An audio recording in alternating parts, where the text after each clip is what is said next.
Fourth Enki recited.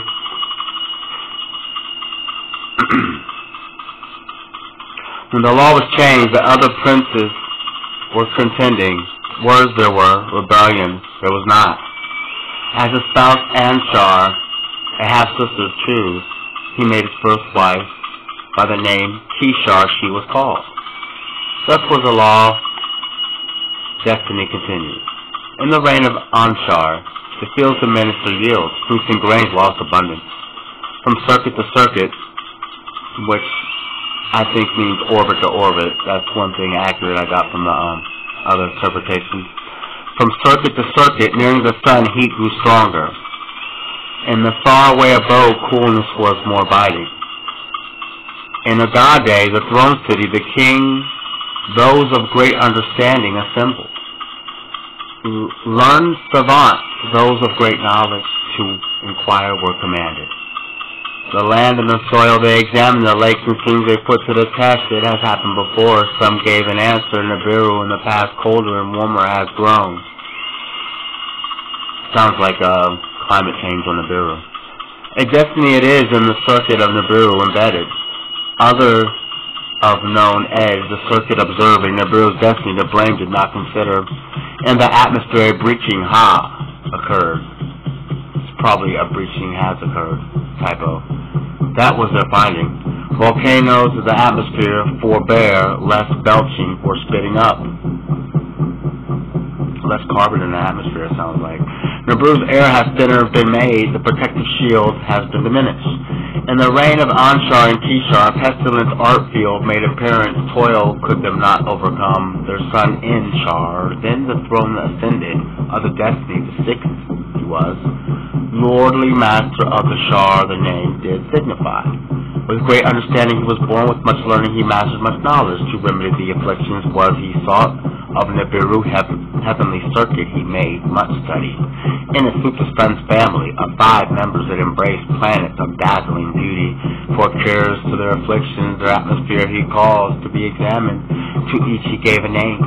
Ancestral forefathers he honored as heavenly couples he them considered. On and onto the twin-like planets he called the first 2 to be encountered. Beyond in Nibiru's circuit were Anshar and Kishar, and their size enlarged.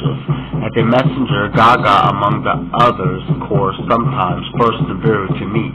5 in all were Nibiru's heavenly greeters. As the sun it circled, beyond like a boundary, the hammered bracelet the sun encircled. As a guardian of the heaven's forbidden region, with havoc it protected. Other children of the sun, 4 in number, from intrusion, the bracelet shielded. The atmosphere of the 5 greater Enshar set out to study. In the repeating circuit, the 5 of Nibiru's looked carefully were examined. What atmosphere they possessed by observing with the celestial chariots intensely were examined. The findings were astounding, the discoveries confusing. From circuit to circuit, Nibiru's atmosphere more breaching suffered. In the councils of the learned, cures were avidly debated. Ways to bandage the wounds were urgently considered. A new shield to embrace the planet was attempted. All that was thrust up back to the ground came down. In the councils of the learned, the belching volcanoes were studied. The atmosphere by belching volcanoes having been created, its wound by their diminished belching had to come to be.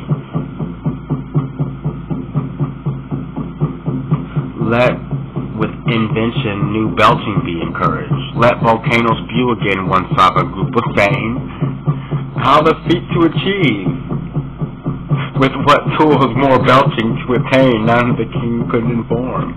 In the reign of Enshar, the breach of the skies grew bigger. It sounds like they're trying to get the volcanoes to spit out more eruptions.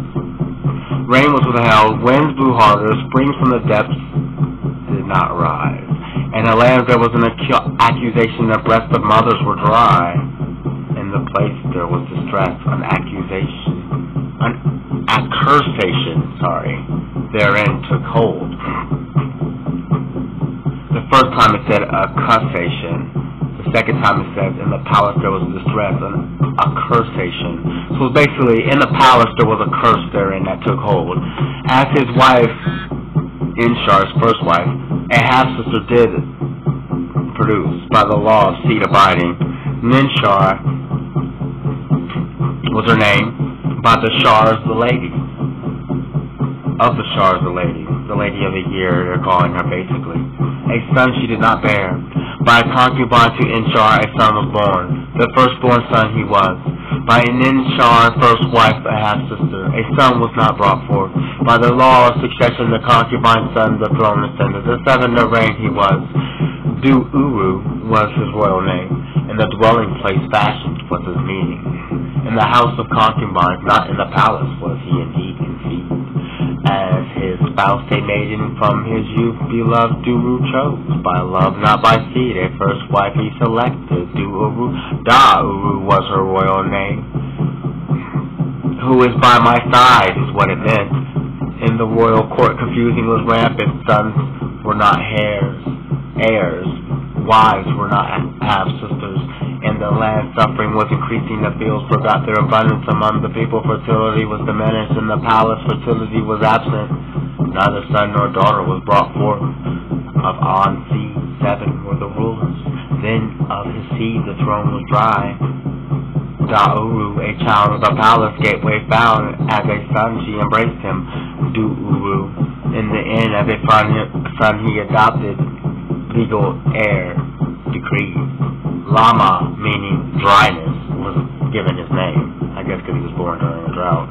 In the palace the princes were grumbling. In the council of counselors there were complaints. In the inner Lama the throne ascended through not an On-Seed, he was eighth to reign. In the council they learned to heal the Brock. There were two suggestions. To heal the breach is probably what that's supposed to mean. In the councils of the learned, to heal the breach, there were two suggestions. One was to use metal. Gold was its name. On Nibiru it was greatly rare. Within the hammer bracelet it was abundant. Hammer bracelet is like an asteroid field or belt, I guess. Well, it's pretty obvious. It was only substance to that finest powder could be ground, lawfully high to the heavens, suspended it could remain. Thus the replenishments to breach it would heal, protecting, make better. Let celestial boats be built. Let a celestial fleet of gold to Nibiru bring over. Let weapons of terror be created, was the other suggestion. Weapons that the ground shake loose, the mountains spit asunder. Yeah, just saying let's blow up the volcanoes.